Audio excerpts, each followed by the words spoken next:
Arquidiócesis de la Verapaz presenta El Pueblo de Dios, el pueblo de la esperanza.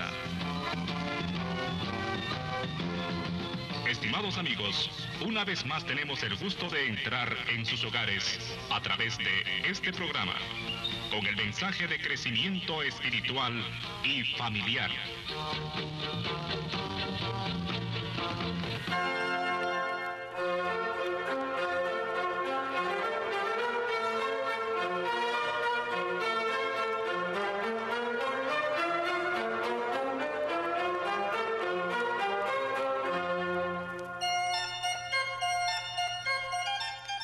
Mi saludo cordial a todos y todas, amigos, amigas, en un nuevo programa en el que estamos siguiendo ahora la lectura continua del Evangelio de Lucas en cada uno de estos domingos del tiempo ordinario que va prácticamente hasta noviembre.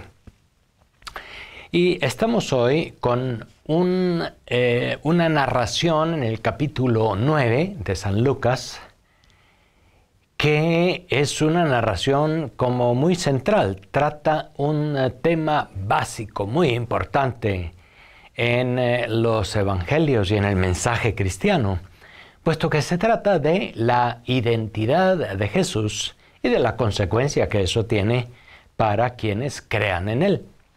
La identidad.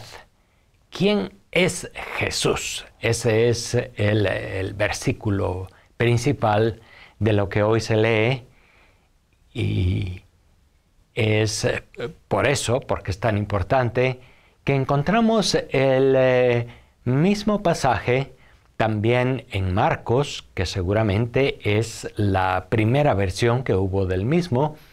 Luego lo encontramos en San Mateo, un poquito más elaborado, e incluso encontramos algo de esta temática de quién es Jesús en el Evangelio de Juan. O sea, el hecho de que una narración se encuentre en los tres evangelios sinópticos prácticamente de la misma manera, con pequeñas diferencias de detalle, y que se encuentre también una resonancia de este tema en San Juan, nos indica que es realmente un hecho histórico y un hecho muy, muy importante, que los evangelistas consideraron esencial para transmitir el mensaje sobre Jesús.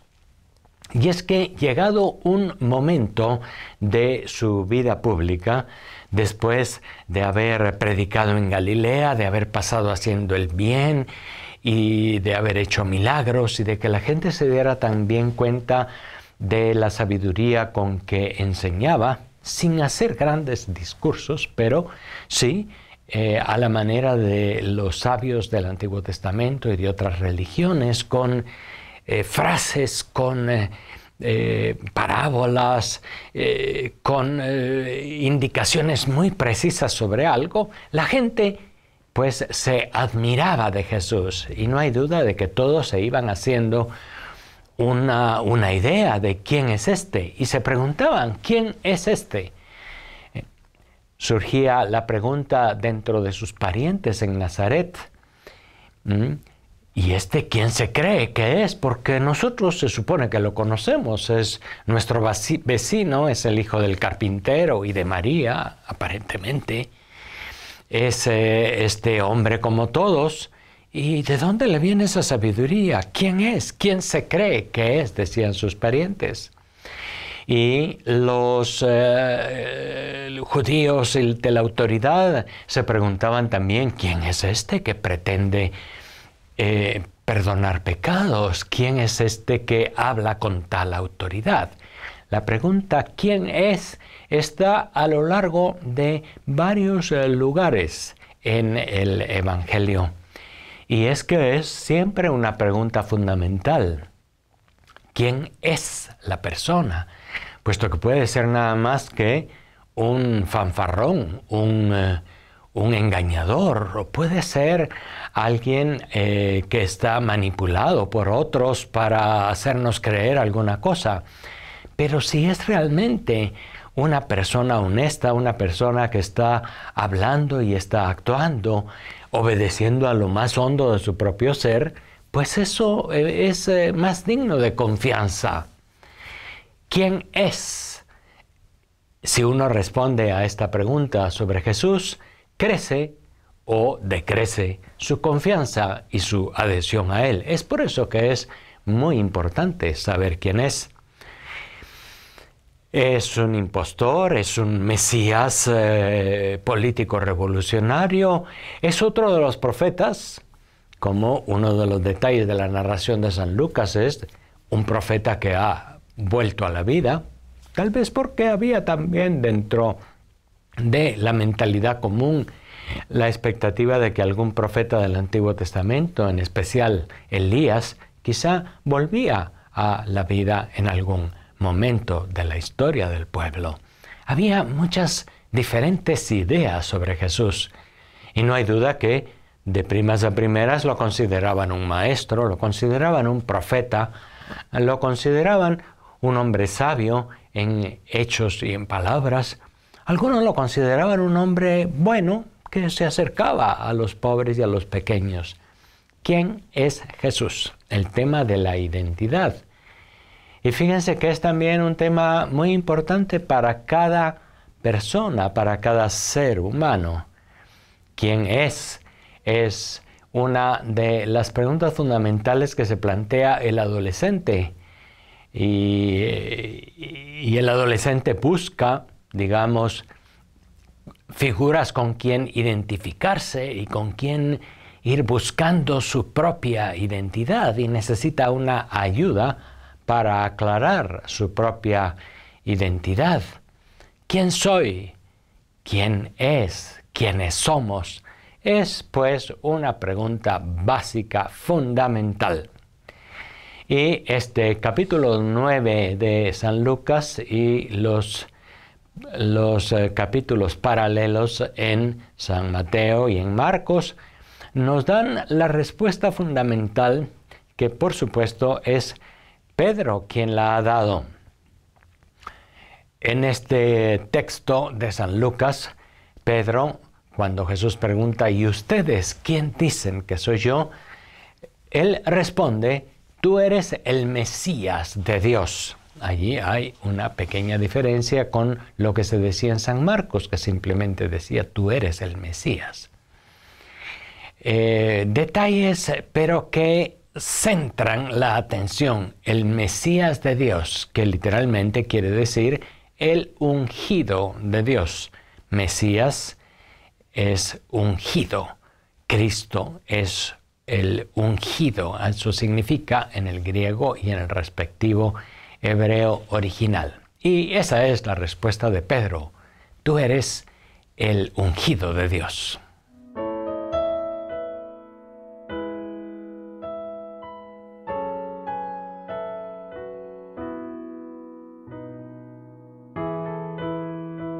La identidad de Jesús, que es así la principal interrogante de este capítulo 9 en Lucas, se ve aclarada con la respuesta de Pedro, que en el Evangelio de San Mateo sigue pues con la felicitación de Jesús a Pedro por haber dado una buena respuesta y la aclaración que le dice, eso no te lo ha revelado nadie de carne y hueso, sino mi Padre que está en el cielo. Ese es el comentario que hace Mateo del mismo texto que ahora leemos en San Lucas, por supuesto una versión ligeramente diferente, pero que se está refiriendo a lo mismo, aquel encuentro de Jesús con sus discípulos en Cesarea de Felipe y en la cual en un momento de oración por parte de Jesús y luego de diálogo, de intercambio con los discípulos, él trata de llegar al centro de un asunto muy importante. Es el Mesías, el ungido de Dios, lo cual hace referencia a su identidad divina, cosa que era realmente una cuestión muy discutida en los primeros años del cristianismo y era una cuestión fundamental en la fe de los cristianos. Se adherían a Jesús no solamente porque era un profeta, un hombre excepcional, sino se adherían a él porque realmente lo consideraban el enviado definitivo de Dios, y más aún Dios mismo.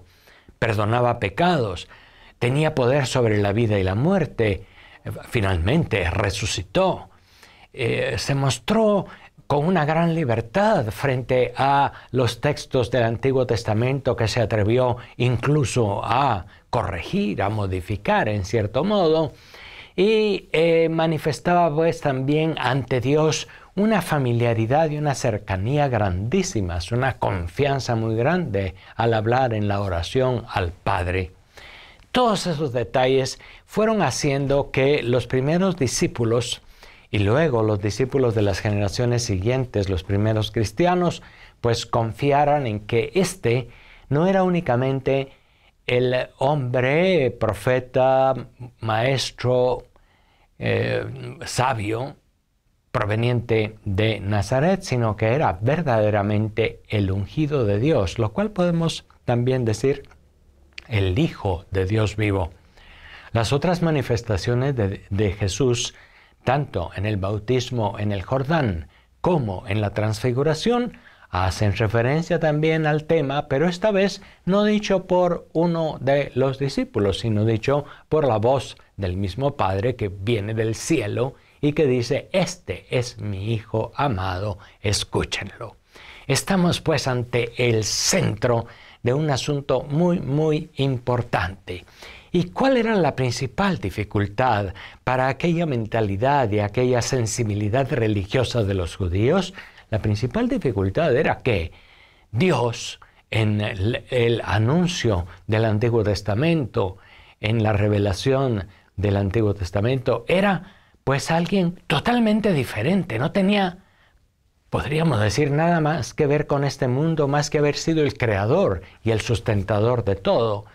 Pero luego era muy diferente de los ídolos, de los falsos dioses, que en las culturas circundantes de Israel, y muchas veces también Israel cayó en esta tentación, pues eran seres de la creación, pero divinizados. Hombres divinizados, mujeres divinizadas, en el caso de los dioses y las diosas del panteón griego, animales divinizados en el caso del mundo egipcio y babilonio, y luego una serie de dioses identificados con la naturaleza, con los animales, con las fuerzas de la naturaleza, que estaban en todos los pueblos circundantes y a los que francamente el Antiguo Testamento dice son ídolos, no son el Dios verdadero. El Dios verdadero está más allá y es totalmente otro y es espiritual. Ese anuncio del Antiguo Testamento que había calado muy bien en los judíos devotos, pues era la principal dificultad para pensar que este hombre, cuyo padre y madre conocían ellos porque decían es el hijo del carpintero de Nazaret, pues sucede que no es el hijo del carpintero de Nazaret, es el Hijo de Dios, que se encarnó en el seno de María Virgen y se hizo hombre por nuestra salvación. Este es el mensaje central de los cristianos de aquel momento. Descubrieron en Cristo no solamente al hombre, sino al Hijo de Dios. Y eso fue un proceso, y eso se fue dando poco a poco. Y aunque Pedro lo manifestó allá en Cesarea de Felipe, por otra parte, quién sabe si verdaderamente lo había entendido muy bien a lo largo del resto de su vida y de su contacto con Jesús. Después de la resurrección, después de Pentecostés, la cosa por supuesto estuvo mucho más clara. Antes, sin embargo, era bien difícil. Y más aún para aquellas autoridades judías que tenían por tarea mantener la pureza de la fe de Israel en este Dios único y en este Dios trascendente.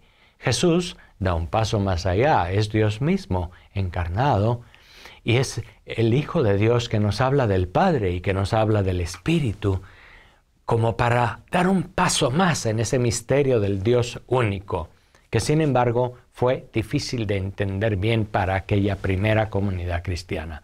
Pero ahí está, es el tema de la identidad de Jesús. Y eso tiene que ver también, en la segunda parte de esta narración del capítulo 9, con la manera como nosotros nos comprendemos a nosotros mismos como seguidores de Jesús, como discípulos de Jesús. La pregunta, ¿quién dicen ustedes que soy yo? Bien respondida, también es la pregunta que se nos hace a nosotros. ¿Quiénes son ustedes? ¿Cuál es su identidad más profunda? ¿Cuál es la identidad que Jesús, el Hijo de Dios, les ha ayudado a reconocer, les ha hecho reconocer? Y esto es justamente lo que nos aclara muy bien hoy la segunda lectura del apóstol Pablo a los Gálatas, en donde está hablando de la identidad del cristiano. En Cristo todos somos hijos de Dios. Y entonces ya no hay judío ni gentil o pagano, hombre o mujer, esclavo o libre. Si bien esas son identidades propias nuestras, somos hombres o mujeres por creación de Dios, somos guatemaltecos o norteamericanos, judíos o griegos, somos esclavos o libres. En aquel momento también era una categoría que identificaba a la persona. Todo eso es como una identidad que queda en un segundo plano cuando se va a la identidad más profunda.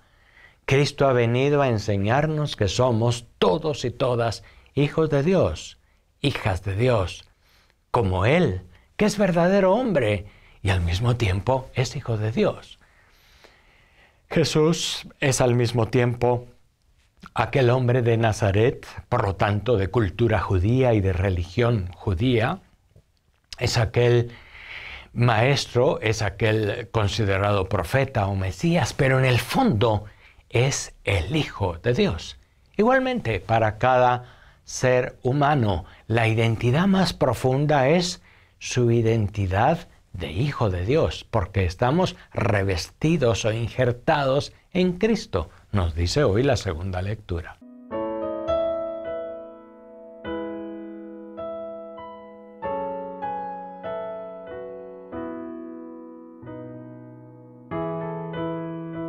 Esta afirmación de lo que Cristo es y de lo que nosotros somos en consecuencia es, por lo tanto, un tema central, un tema básico en nuestra fe cristiana, en nuestra identidad cristiana, y tiene sus consecuencias.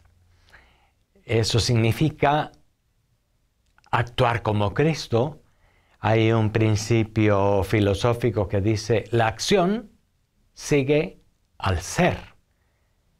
El que es pintor, pinta. El que es cantante, porque tiene una buena voz, porque es parte de su ser, canta. El que es hijo de Dios, pues se relaciona con Dios como un padre y se relaciona con todo ser humano como un hermano, como una hermana. Ven ustedes, de lo que somos surge lo que hacemos. De lo que Jesús es, surge lo que Él ha hecho. Y no podemos dejar de volver a recordar en el año jubilar de la misericordia que lo que Jesús es, Dios, Dios es amor, lo ha manifestado en su vida, pues manifestando amor, misericordia, perdón.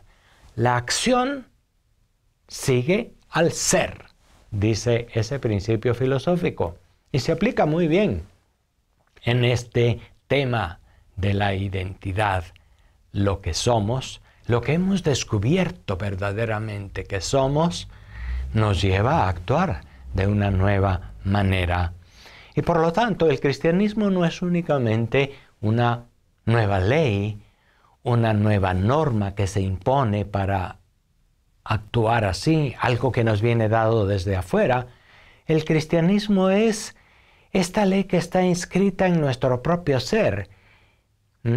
Y el cristianismo nos ayuda a descubrir este ser profundo de cada uno. Somos hijos e hijas de Dios en lo más hondo de nosotros mismos, aunque nuestra identidad después en el otro nivel sea ser hombre o mujer, judío, o en aquel caso era esclavo o libre, hoy pudiéramos decir de diferente estrato social, de diferente situación económica, de diferente cultura, que viste diferente, que habla diferente, que se manifiesta diferente a otros en toda su propia identidad cultural, pero en el fondo, Jesús ha venido a decirnos, hay una identidad común en todo el género humano que tiene que ver con Dios mismo. Dios es. Y Él se ha hecho hombre. Jesús se ha hecho hombre en una raza, en una cultura, en una religión específica, pero para manifestarnos que nosotros desde allí somos también.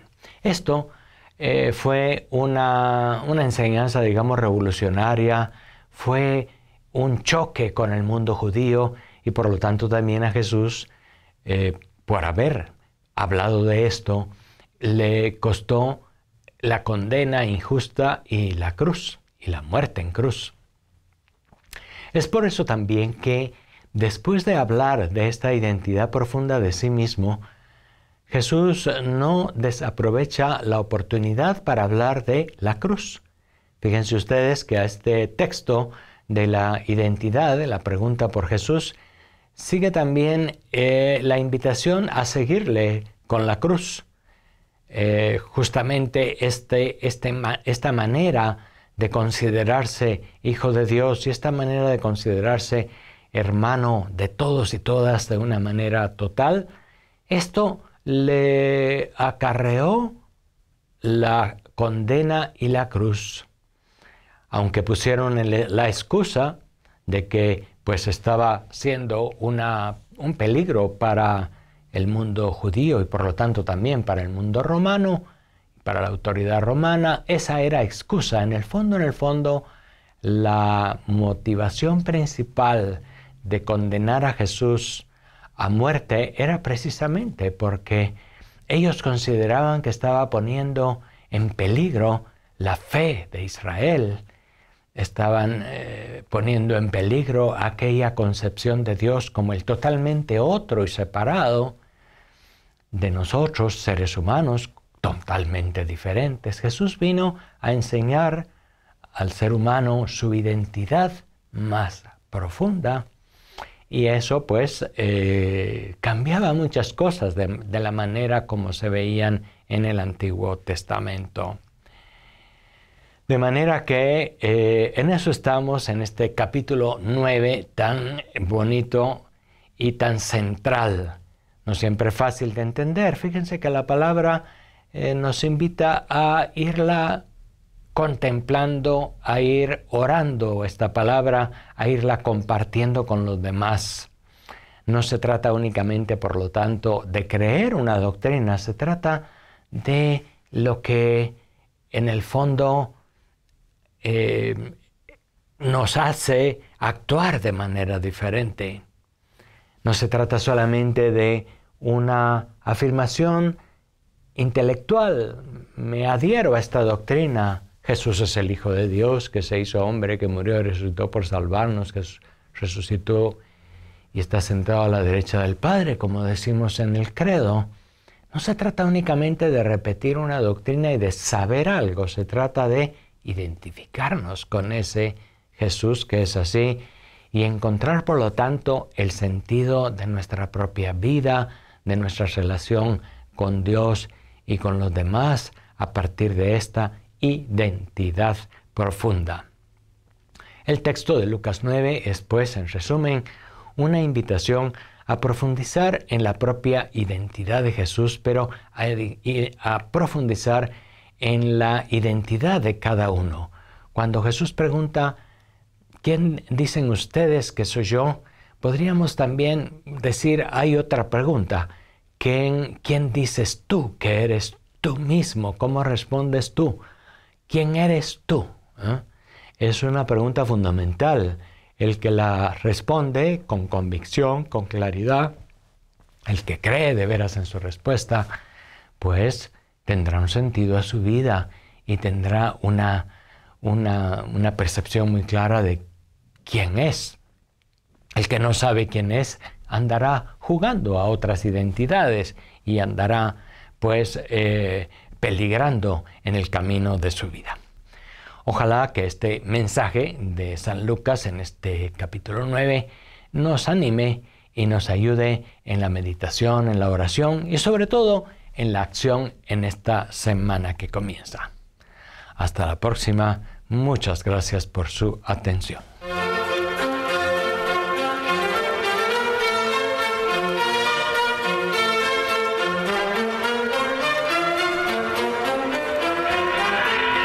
Diócesis de la Verapaz presentó